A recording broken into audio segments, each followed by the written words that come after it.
Talking about immigration today, what would you like to reduce it to? Back to normal. And normal was what we had from 1950 until the year 2000, and it varied, but between about 20 and 50,000 people a year came and settled in Britain. That was normality for half a century. It was something we lived with, accepted, and led to us having the best levels of integration with ethnic minorities of any country in Europe. What I'm saying is, obsessing with caps doesn't work. What is more important than discussing caps?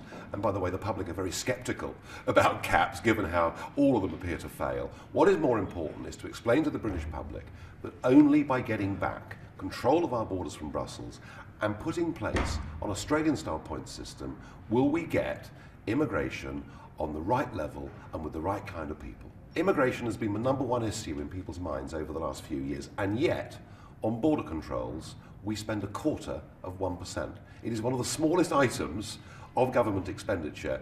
We're proposing a very small increase in that expenditure to make sure we can police our borders properly. But there's this obsession with caps amongst political parties and in the media. I want to talk about policy. I am saying that if we had an Australian-style point system, immigration would not be a problem. It would look like this. People that came to Britain would have a trade or skill to bring into the country.